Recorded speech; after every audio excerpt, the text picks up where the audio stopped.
Hello, History 103. It's good to see you again, at least virtually. I hope all of you are safe and healthy. It's a little bit of a scary time, but we are going to do what we can. This is how our semester is going to go from here on out, as you well know. Before getting into what I want to talk about today, just want to make a couple of comments about the new syllabus, which you should have all received this morning. And I would ask, and many of you have done this, so thank you if you have, but I would ask that if you haven't yet, just let me know through email that you've received the syllabus. And certainly if you have any questions, happy to answer them. The reason I ask is because the school is asking us to keep track of who we've been in contact with and who we haven't for their own purposes. So just shoot me an email just very quickly saying that you've received the email if you haven't. If you have, thank you very much. So as far as the new syllabus goes, and this is stated on it, but I want to talk about it just briefly for a minute. The assignments are largely unchanged with one exception. And that is that if you've read the syllabus, no, I've went ahead and canceled the quizzes and transferred that 10% of the grade to participation in the discussion groups, which will be Wednesdays and Thursdays of each week. Mostly because it just didn't seem quizzes aren't necessarily that easy to do on Blackboard, and so you don't need to worry about quizzes if you've already completed quizzes, and we've done two. If you've taken two quizzes, I'll find a way to incorporate your grades into that discussion-based grade. But in general, my goal is to make the discussion the primary way of incorporating the quiz grade, what formerly was the quiz grade. And so as I said in the syllabus, you need to respond at least once each week to the discussion prompt that I post. And so the process will be that I'll lecture on Mondays based on the lecture and also the readings. And this does include, by the way, the primary sources and voices of freedom. I will put on Wednesday morning a discussion prompt up that you'll need to respond to at least once. I welcome more, but at least once on either Wednesday or Thursday. So you have 2 days to do it. And if you do this every week, then you'll get 100 for the quiz grade. If you miss some weeks, it's okay, but I'll factor in the overall volume and also the quality of the responses. So that's changed. Otherwise, the other grades remain the same. You've turned in one primary source paper, and several of you emailed me to ask this, and so I'll just say it now to the group as a whole. I have not graded those because those are in my office at Queens College. Last Wednesday, the last day on campus, didn't think that we would be banned, that campus would be closed for this long. So I'm hoping that they being Queens College, allow me to get the papers this week. I actually went last week and I was not allowed into my office. So as soon as I get them, I will grade them. There will be a second paper, as you know, as was already said in the syllabus. And that due date has been shifted slightly. It's on the new syllabus, but that is now going to be due, on, just pulling up my copy of the syllabus. There it is, by Friday, May 1. I'll give the prompt out to you by week 13, and it's due week 14. Otherwise, the midterm and the final examination are still happening. You'll notice I've changed the midterm examination. It's supposed to be this week to next week.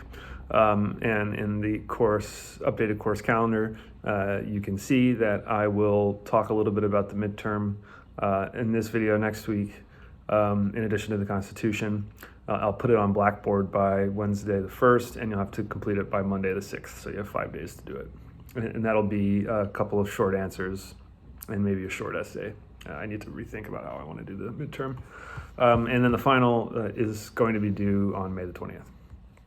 Otherwise, the course readings are exactly the same, so there's no change there.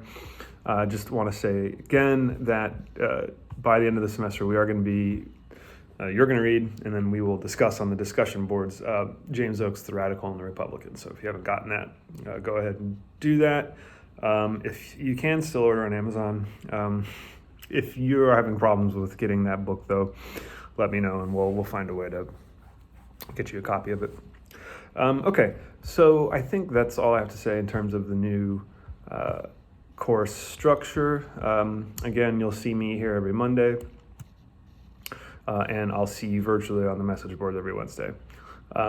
One thing I do note, and that I should just emphasize here, is that as far as the discussions go, I'm going to do my best to reply to as many of you as I can each Wednesday and Thursday. It's not going to be possible for me to reply to everybody every Wednesday and Thursday, but I will reply to you at several times throughout the semester. So that's one way I'll be monitoring it, and that way we'll have some interaction, is through the message boards. Okay, so because we've had to do a lot of scrambling, right, and a lot of figuring out, changing our courses, I'm going to talk it's going to be a shorter talk than normal today, in part because I'm just trying to get my technology here up and running. But I am going to talk about the subject that I would have talked about, somebody texted me, this week, which is founding the nation. Oh, and also one final thing, this reminds me, all of the PowerPoint slides that I would have used, I put on Blackboard as well. So as I go through these lectures and terms appear, you have the PowerPoint slides that you can refer to, so that gives you something to follow along with. And those are under the information tab on Blackboard. So that should help you, given the fact that we're not going to be in class anymore for the rest of the semester. So today I'm going to talk about the topic that is covered in the PowerPoint slide, Founding a Nation, which if you go to your information tab on Blackboard is the first PowerPoint slide, the third item, the first PowerPoint slide. All the PowerPoint slides, by the way, have the title and PP for PowerPoint after them. So that's what I'm going to talk about today, is Founding a Nation. And as I said, this one's going to be a little bit shorter than normal because of the fact that I'm just trying to get my tech situation figured out. But I do want to start with the first slide that you see, which is called The Revolution in Society. And this is a slide that asks us to think about what effect the American Revolution had on a couple of different groups of people. And more specifically, what effect the rhetoric of the American Revolution had on marginalized and disadvantaged groups in North American society. And so on this slide, you'll see that we're going to discuss anti-slavery and then the effect of the revolution on women. But the first point, revolutionary republicanism and equality, and beneath it a question, I think in many ways is one of the most important questions for us to ask about the American Revolution and concepts to think about, which is asks us to think about the relationship of the political philosophy of republicanism, right, which we've talked about. If you remember back to a slide called The Ideology of Protest, right? This idea of republicanism that the people, and we're doing air quotes, had the obligation and responsibility to govern themselves, right? That they didn't need to be governed by a king, monarch, or hereditary aristocracy. Because that idea of republicanism, right, has some implications that are connected to the idea of equality, right? If you say that the people can govern themselves, then there is an implication, a suggestion that the people are in some way equal. Now, that's in theory, okay? In practice, we're going to begin to answer the first question, did the American Revolution create an egalitarian society? I think the answer is no, it didn't. Why? Well, we can note, for example, that women were politically and legally subordinated to men, okay, for the rest of the 18th century and the 19th century. We also, and I think this is the biggest example, most significant example, would note that chattel slavery continued to exist in North America, specifically in the new states, former colonies from Virginia and Maryland geographically to the south, through the Carolinas, North Carolina, South Carolina, and Georgia. But while we can't say that the American Revolution created a truly egalitarian society, the second and third points on this slide, I think, do point to some ways in which we see social change linked to the ideas of liberty and equality that the American revolutionaries said they were fighting for. And the second point is the rise of, we can see changes in society that we now in the 21st century, I think, would say are positive. The most important way in which we see it is in the rise of anti-slavery and gradual abolition in the North, the second point there. So what does that mean? Well, let's start with anti-slavery. That what the American Revolution did trigger, was the explosion of, and the growth and organization of anti-slavery opinion. Right? That slavery is somehow wrong. It's wrong because slavery seems to be, it is, a violation of the Declaration of Independence, that is, argument that the American independence movement was prosecuted in favor of life, liberty, and the pursuit of happiness. Clearly, slavery denied the enslaved life, liberty, and the pursuit of happiness.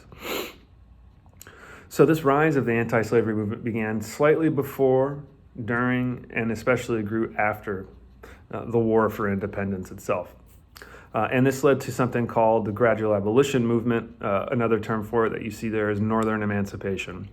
What began to happen, and if you look at your dates there on the subpoint, those are individual states with the dates that they achieved or started gradual abolition.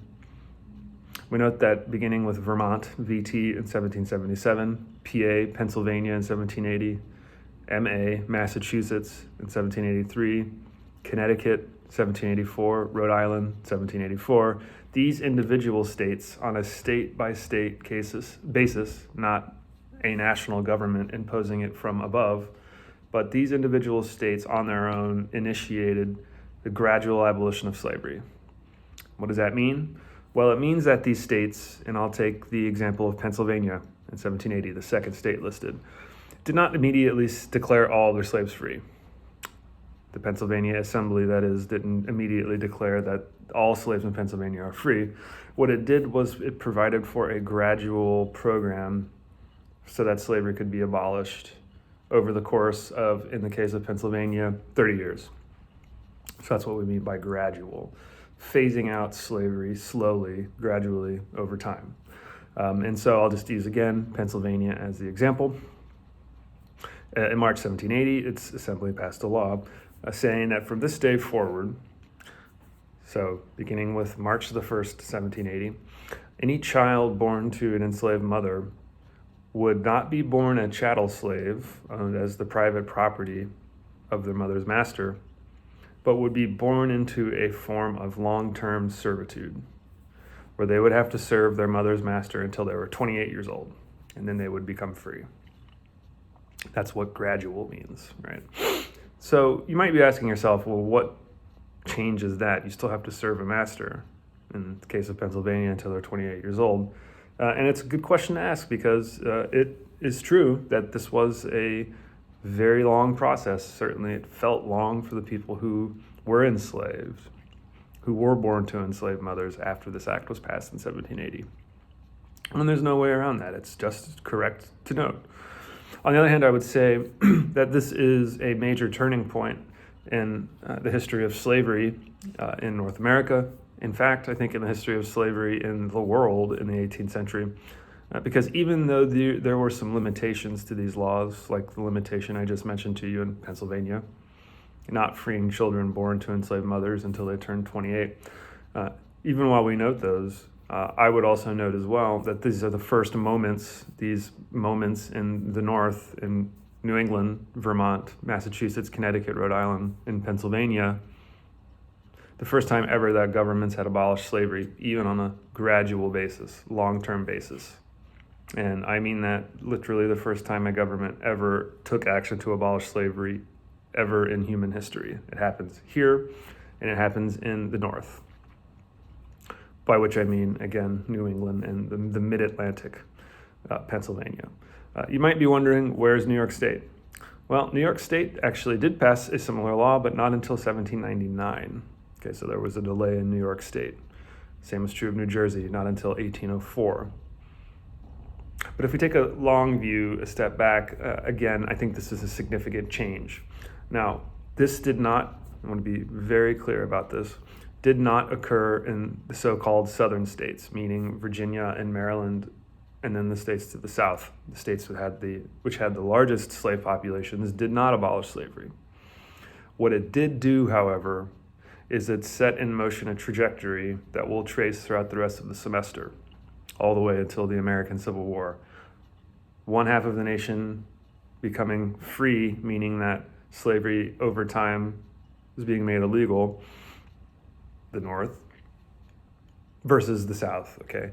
Which, as we move forward in the semester, we'll talk about slavery's expansion farther to the South and then into the Southwest. So I think this was a way in which the American Revolution had I would consider to be a positive impact on enslaved people, but not all enslaved people, just in specific areas. Another area that I want to point to, which is the third point on this slide, is the effect that the American Revolution had on American women.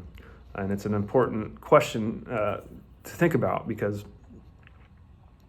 on the one hand, on a day-to-day basis, many women's lives did not change, meaning that they were continued to be subordinated to men, and subordinated in particular through not having civil rights, for example, the right to vote, and not having legal rights separate from a man.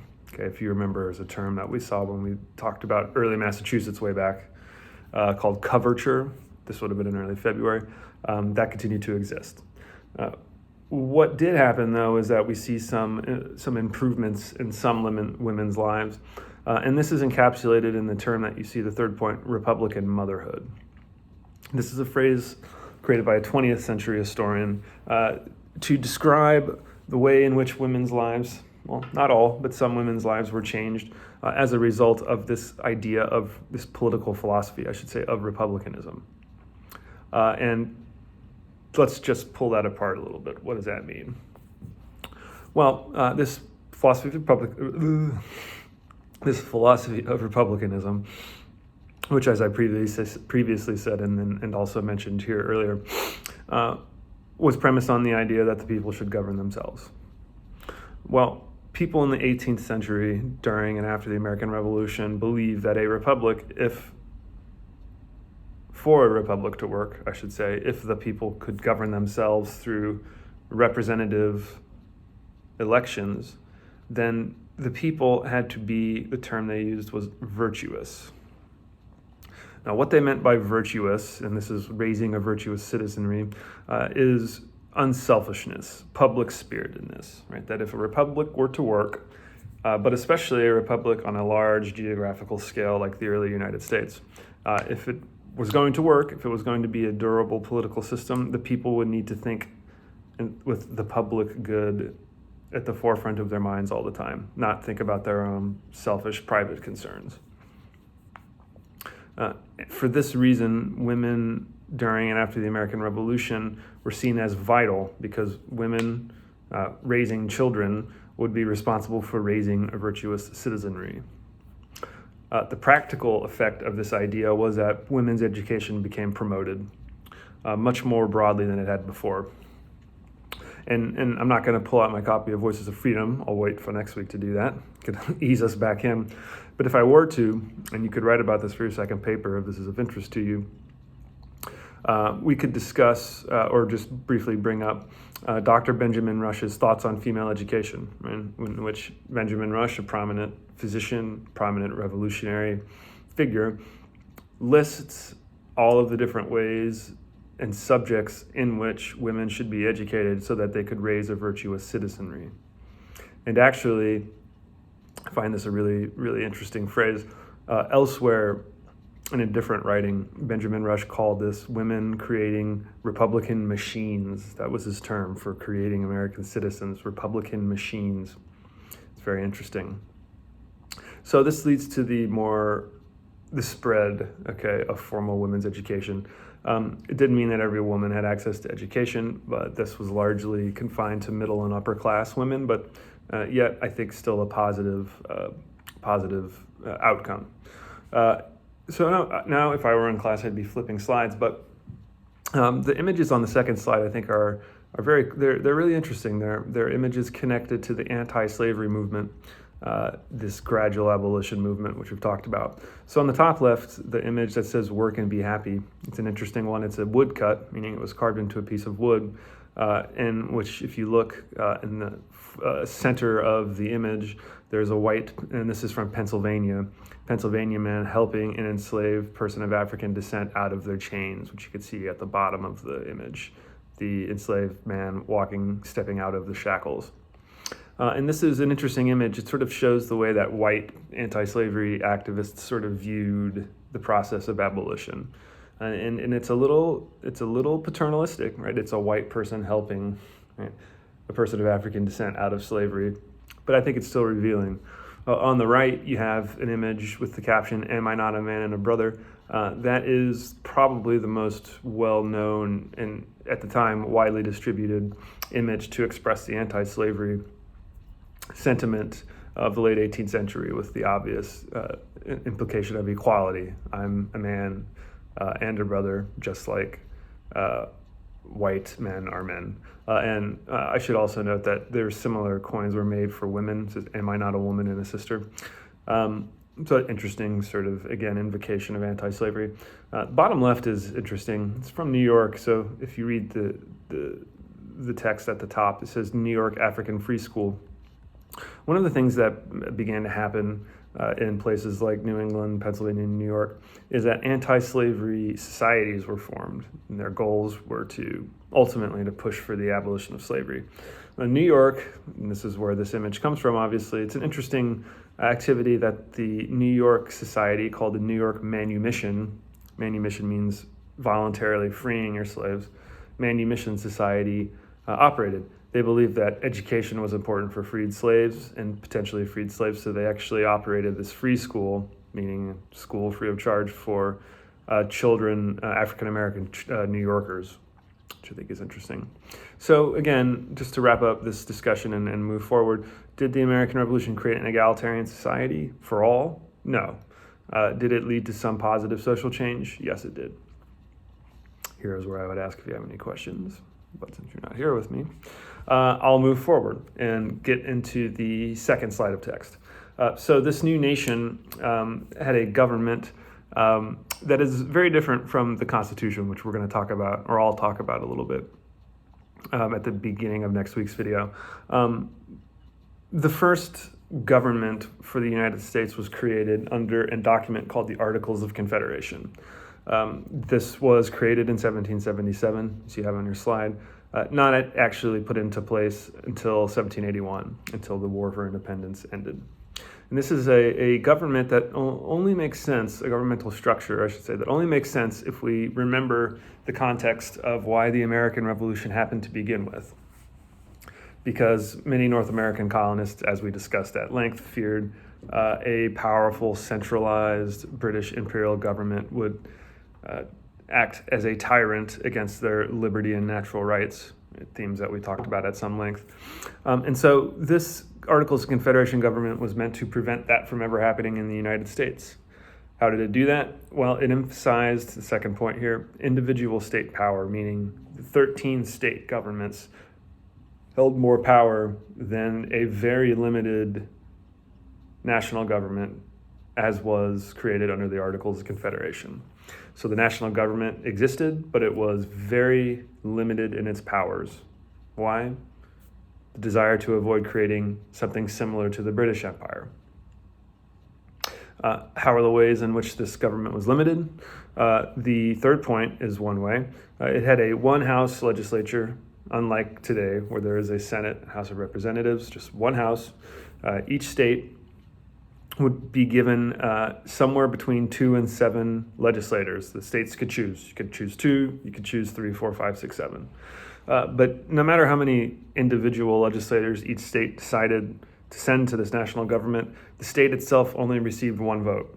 So that, unlike today, where individual members of Congress vote individually, the legislators under the Articles of Confederation for each state would have to agree on how to cast the state's vote. And even more so, one possible problem that some states committed, this might seem stupid, honestly, in retrospect, is that some states sent even numbers of delegates. So if my state has 4 delegates and 2 vote yes on something and 2 vote no, that means that the state doesn't have a vote because they're tied. Moreover, getting down to the second subpoint there, 9 of the 13 states had to vote to pass any law, not a simple majority, right, as is the case today. So that threshold is 70%. 70% of states had to agree to a law in order for it to become enacted. It's a very high hurdle. It means that almost no legislation was passed under the Articles of Confederation. The last 2 points are the clearest, I think, evidence of the intentional weakness of the national government. First, the national government could not directly regulate trade. And if you remember, that was very much a criticism of American patriots, people who protested the British Empire back to the 1760s, that the British Empire was unfairly regulating trade. Well, under the Articles of Confederation, that could not be an issue because the national government could not regulate trade, period. Getting down to the final point, an even more obvious connection to the 1760s and 1770s, events leading to the American Revolution. We know, we talked about at great length, that tax policy was a major reason why many colonists protested the British Empire. We might be reminded of the Stamp Act, for example, amongst many other examples. To avoid that happening, the national government was given no ability to tax.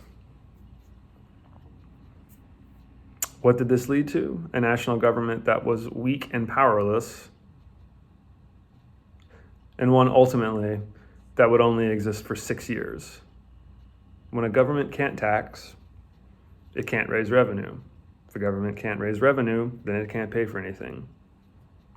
So these are major issues that the national government under the Articles of Confederation faced. And as we'll see shortly, it led to the Articles of Confederation, being a very short-lived government. If we go to the next slide, westward expansion, here we are looking at one area, the only area in which the national government had a significant area of authority, and that is in land policy, but most specifically in terms of organizing Western territories west to the Mississippi River that were not already parts of pre-existing states. So Congress, under the Articles of Confederation, had the authority to provide for procedures to help Americans settle lands. This did bring conflict with Native Americans. We'll get there in a second. And the way that the Congress, under the Articles of Confederation, did this was through 2 acts called the Northwest Ordinances. And if you scroll down to the map, that 2 maps I've provided, the second map, the Northwest refers to the so-called Northwest Territories. And if you go to the second map, you see that that's all of the territory in green, which is now the states of Ohio, Indiana, Illinois, Michigan, Wisconsin, and a little bit of Minnesota up in the very top left. That was called the Northwest because at the time that was the northwestern portion of the United States. Originally, the United States extended west only to the Mississippi River. And so these Northwest Ordinances provided for procedures for settling these territories. And if you look at that second map, you can see that there's a cutout of Ohio, which is that sort of orange color at the right-hand side of Ohio. So what these Northwest Ordinances did, as I say on the slide, provided for land surveying, measuring, and distribution, is it broke up the land into 36 square mile chunks, which is what you can see at the bottom of the screen, of the second image there, and provided for a method to break up the chunks into smaller chunks so that they could be sold to settlers as they moved westward into Ohio. And so this set up a square pattern that actually you can still see in Ohio. If you were to fly over Ohio, it's southeastern part of Ohio, you can still see that the land is divided into square chunks. If you ever have occasion to fly over southern Ohio, I have. just as significantly, scrolling back up to our first point, the last subpoint there, these Northwest ordinances actually banned slavery from that Northwest territory from the moment that they were incorporated into the United States. And so this connects back to the point we talked about on the first slide, this rise of anti-slavery sentiment. And if you scroll down to the second map, you can see in New England and in Pennsylvania, and if you look to the left of Pennsylvania, New England and New York, you see that they're contiguous with the Northwest Territory.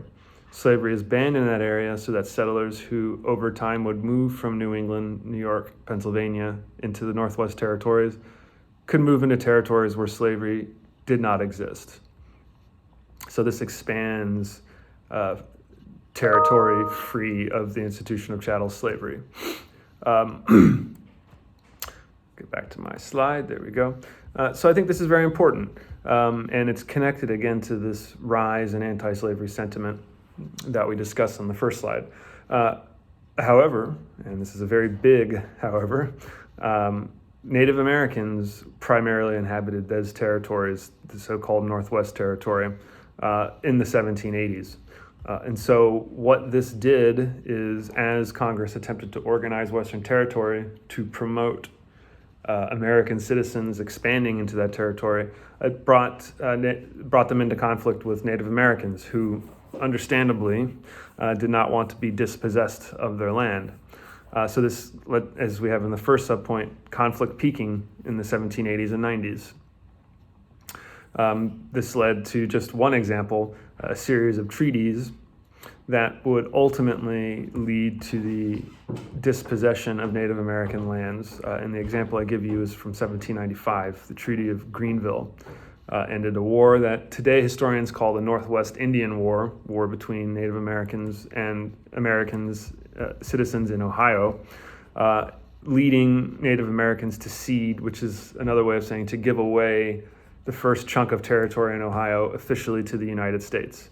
So this begins a pattern that we'll continue to see, and we'll especially see this in 2 weeks, of the increasing dispossession of Native Americans.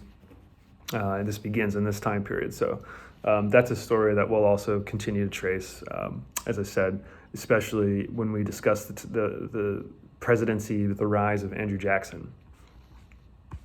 Now, as I'm scrolling down, I'm going to talk about the so-called critical period, and I have 2 slides of it from it, and combine the 2 slides mentally. But you have here a series of terms that describe a very unstable United States in the 1780s. The critical period is historians' term to describe a general fear that the United States, from almost immediately after its founding, would fail. And there are several reasons for this. One, if we look on the first slide that says the critical period, contending interests, that there were class conflicts between people living along the eastern seaboard who tended to be wealthier. These are coastal merchants and planters, and so-called localists, people who live in the western frontier areas who were primarily rural and agricultural, that there were class conflicts within the United States that threaten the United States' existence. And the best example of this is the second point, Shays' Rebellion, a rebellion led by a former American revolutionary officer against unfair taxes on small farmers in western Massachusetts. This rebellion led by a man named Daniel Shay, and hence the name. If you scroll down actually to the next picture, you can see that there's a contemporary drawing of Daniel Shays. He's the one on the left carrying, holding the sword in front of him. Actually, that sword that he's holding, it's a pretty sad story, but it was given to him by George Washington. It was a personal gift from George Washington for his service. That is Daniel Shays. And Daniel Shays, like many other small farmers in the West, here we're discussing Massachusetts, but this was true of other states, came home from the American Revolution to find their farms destroyed and unfair taxes leading them to the brink of rebellion. Daniel Shays famously had to pawn his sword that George Washington gave him in order to pay taxes. These taxes, in the case of Massachusetts, were imposed by cosmopolitans, people living primarily in Boston, merchants, who unfairly, small farmers thought, ratcheted up tax rates to a very high degree, leading to a wave of bankruptcies amongst Western farmers. This led Shea to lead a rebellion that was put down, but he had about 1,500 rebels who were threatening to march on Boston and overthrow the Massachusetts government. These kind of internal conflicts led to a very unstable decade of the 1780s, the so-called critical period. Getting to the final point, another way in which many people at the time feared that the United States would be not united is because there was a fear that European countries might intervene and try to promote the disintegration of the United States. So it's a real question. Was the United States really a United States of America? And a lot of people thought no, that there was a chance that the country could fall apart from the moment it began. Certainly this was something that Great Britain was hoping would be the case. If we go to the next slide, that's called the critical period. Additional areas in which we can see weaknesses in the early United States had to do with financial weaknesses during the Articles of Confederation period. That a combination of private debt taken out by small farmers in the West, people like Daniel Shays. Also, if we look to the South, large Southern planters who found themselves indebted, combined with public debt, large individual state debts taken out to fight the American Revolution, the consequence of the revolution, as I say there, the lack of international credit. The national government had no revenue, could not obtain credit. So financial weaknesses also signaled to many that the United States would fall apart, that it would not be a nation that would persist for a very long time. And this is the backdrop for the creation of the Constitution in 1787. And that's a topic that I'm going to talk about early next week. So I'm going to stop here, and it's a little weird to go through these lectures and not have you in there, but I hope that in combination with the PowerPoint slides that you're understanding in this, for this day, the serious weaknesses of the early United States. So I'll pick up with the Constitution next class. I just want to reiterate some things I said earlier in the video. First is that I hope you're all well and safe and are able to socially distance yourself while we work our way through this rapidly escalating scenario. The department chair at Queen's, at the history department, and this comes down from the administration at Queen's College, have also told us to tell you, so I'm doing this now, that any kind of help you need, you are able to reach out to me, and I can then reach out to the chair of the history department, who can then reach out to members of the administration. Feel free to express if you need something, or if certainly for me, if there are technological issues that make it difficult to participate in these online courses. But just in general, reach out, because there are programs and set up by the school to try to help the student body as we go through this obviously very scary and still confusing, since we don't know how much worse this is going to get time. So feel free to reach out to me, obviously about the class, reach out to me about that, but I'm happy to also send along other concerns to the administration. So just let us know. As I also said, go ahead and, if you haven't had a chance yet, I sent it this morning, read the syllabus, read through the new structure, Monday videos, Wednesday discussion boards, read through the new assignments. The only one that's different is that the discussion board is replacing the quiz grades. And get back to me if you have any questions. Like everybody else, I'm basically inside all the time now, so I have plenty of time to answer questions. So reach out, let us know. Like I said also at the beginning, I'm hoping to have your essays graded soon as I can get into my office at Queen's College. So they're still basically not allowing people inside the building for obvious reasons. So as soon as I can get those, then I will get them graded, and I will post all of our grades on Blackboard. I think that's all I have to say. Do go ahead, as I also said, just to finally start will end with where I started. Go ahead and just reply to me quickly if to let me know that you've received the new syllabus, and certainly if you have any questions. But otherwise, I will see you on the discussion board on Wednesday. On Wednesday morning, I will put a discussion prompt up, and I will be monitoring the activity, replying to some of your replies.